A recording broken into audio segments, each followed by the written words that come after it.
All right, guys, what's up? Welcome to Gridiron Aficionado. As always, I'm Ace, joined by longtime head coach and professional player Manny Matsakis.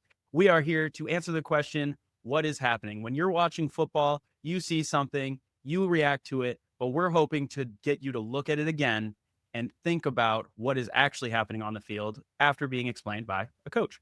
So today, like I said, we are tackling culture over talent. Coach, how do you feel about this topic? The question, Ace, if you can see culture, you can predict the outcomes before halftime. I'm thinking guys in Vegas, if they're smart and they know, they should be watching the game, and you can bet the second half right now. I agree. I agree with that. There's a lot of when you're watching the team, I always like to say when you see the other team start fighting amongst themselves, you know you've already won, right? It's the cultures battling, which leads me into the first part of the show where we are going to do our clip breakdown. Coach, I have a clip here today for you. It's again the Miami Dolphins. For some reason, when we're going into situations where it's not the best on the football field, we keep coming back to the Miami Dolphins. But without any more, let's just get into the video. And Coach, you let us know what you think. He slipped. Ollie Orton slipped, but it's been that kind of year. Like he's still no call, even though both teams are not coming back. Oh, boy. So there he was a rookie at the time on the Miami Dolphins. He had a play where he slipped. I think he got a tripping call. He came off the field and was ranting and screaming at coaches and players. Coach, when we're talking about talent and culture, what do you got from this clip? What they're seeing right now, just as a fan of the game, is you're seeing culture stress, right? That's what's really happening. You notice the infighting, the disrespect that's going on, and so forth. And when pressure hits, this team doesn't have a shared response system, and a system being important as a coach to get that instilled. So emotion basically it fills the gap. Guys are sitting around. It's what do we do? There's no structure to this team. And that's why what happened in 2025 happened. I agree. I think, like you said, the stress really does bring it out.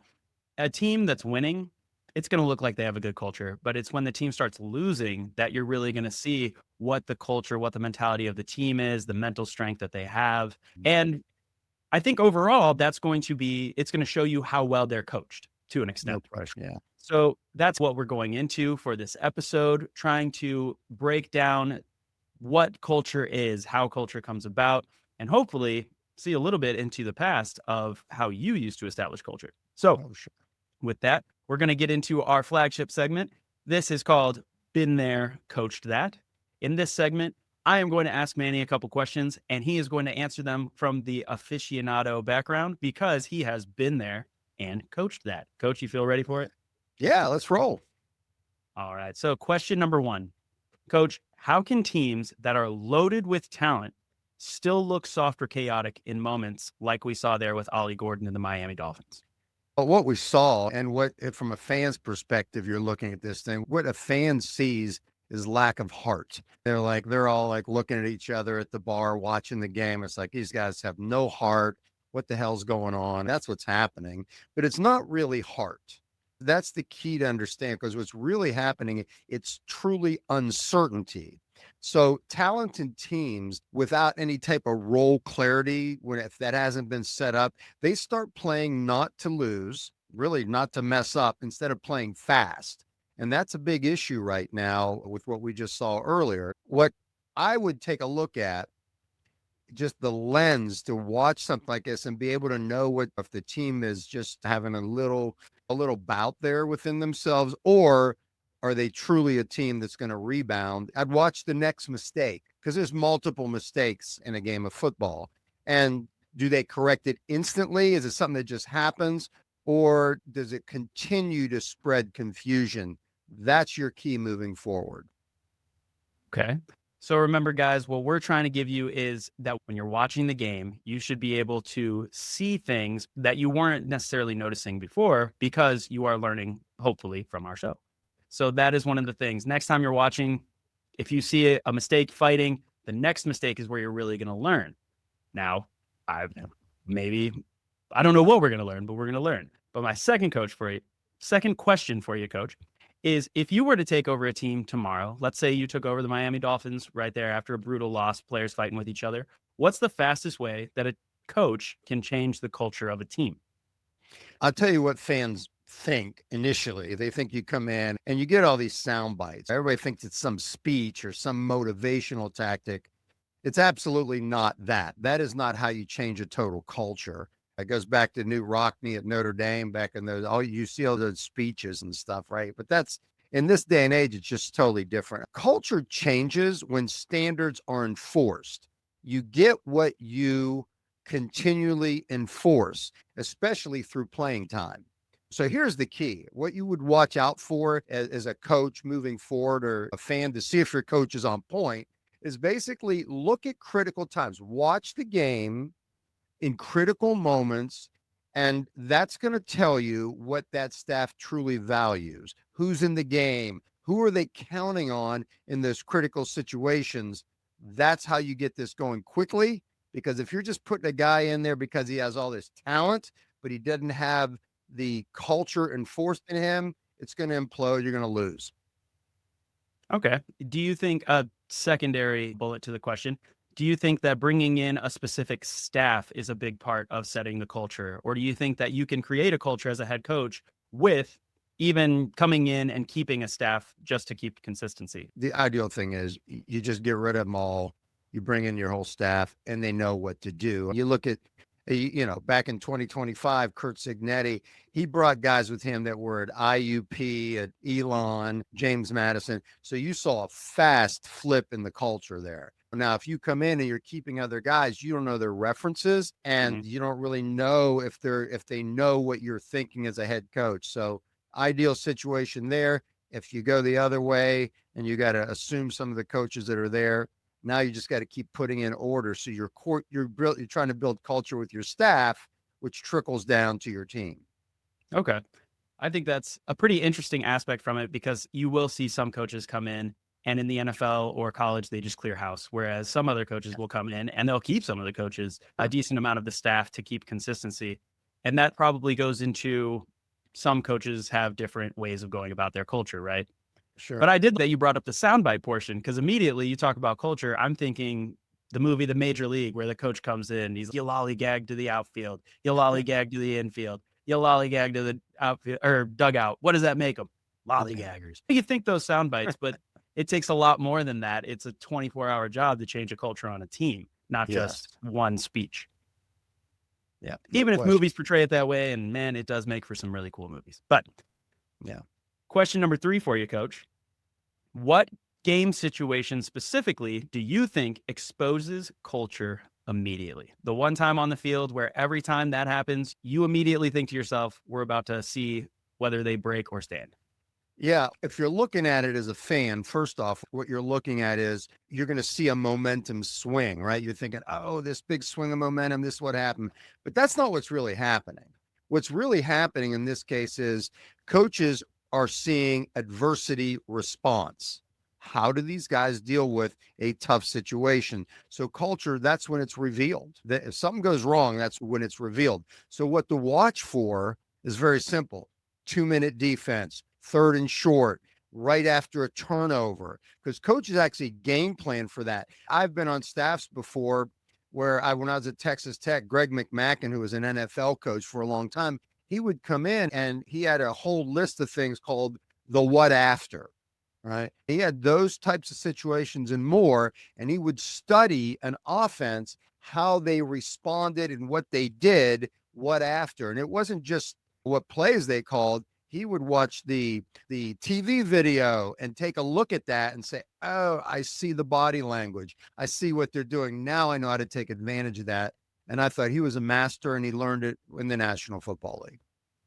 That is very intense. Watching the National Football League, the announcers a lot of times when an interception happens or something, they'll say, okay, now the coach is probably going to think to himself, we need to go out and we need to show that we still trust this guy and we're going to run the ball at the middle with the guy who just fumbled, things like that. But to think that the coaches are pre-planning this is something I hadn't considered.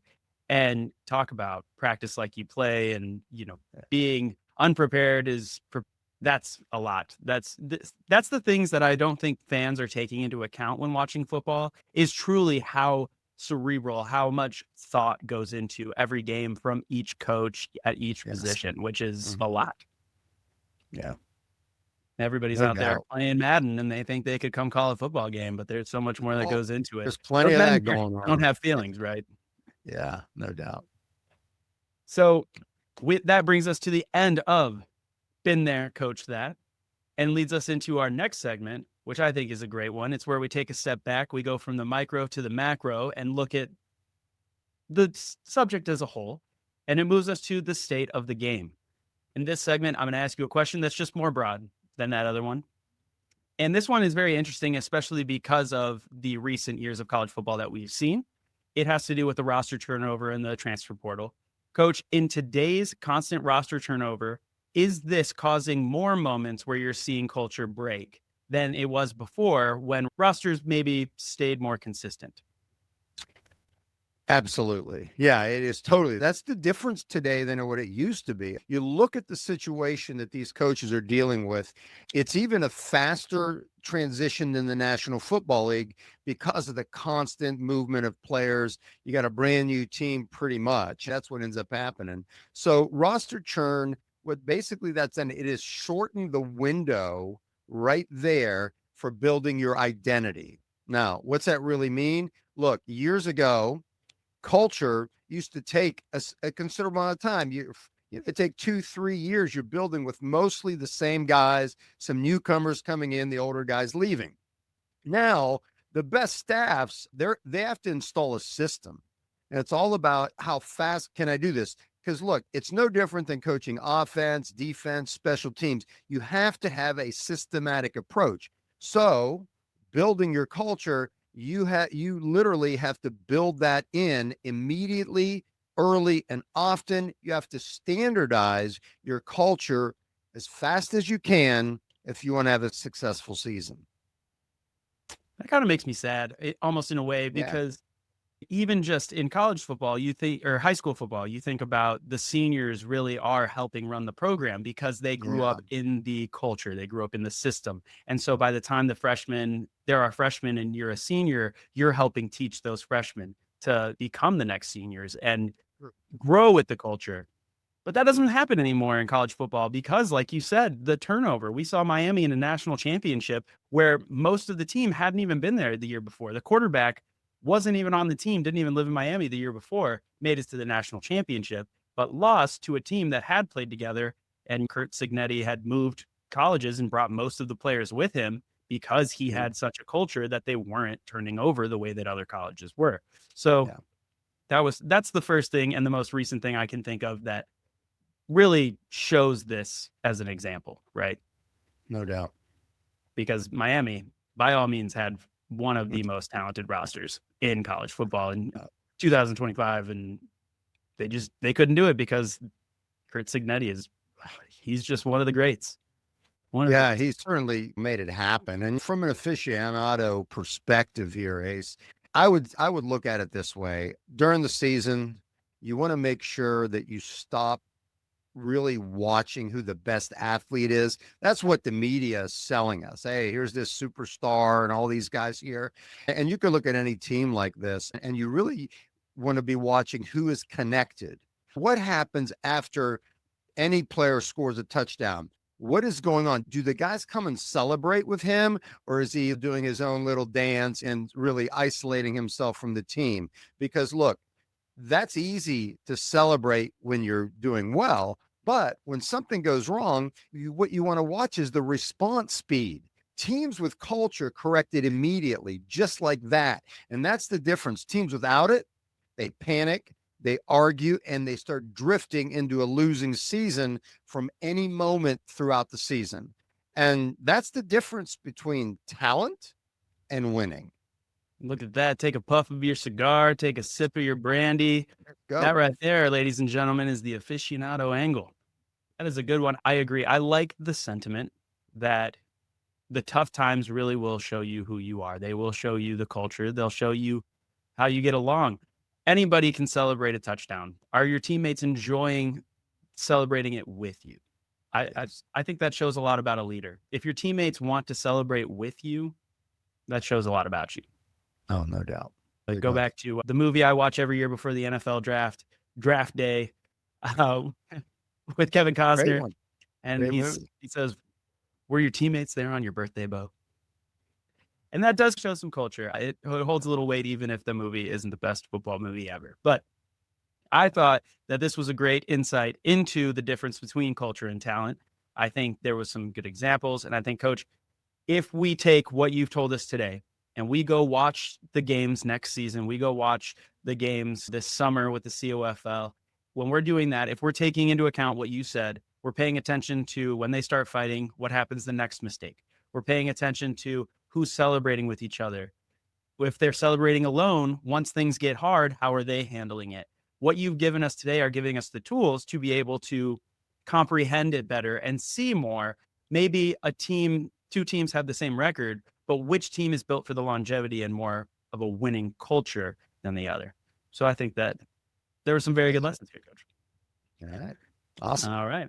And with that, if you thought you learned some stuff, if you enjoyed learning the difference between culture and talent, then make sure you hit that subscribe button so that you can join our conversation every week here on Gridiron Aficionado. Make sure you go check out our website and sign up for the newsletter so that when we do inevitably release our magazine, the ginormous table piece, it'll be wonderful and you will be able to get your hands on it because you will not be able to buy that in stores. But Manny, what do you have to say for the people?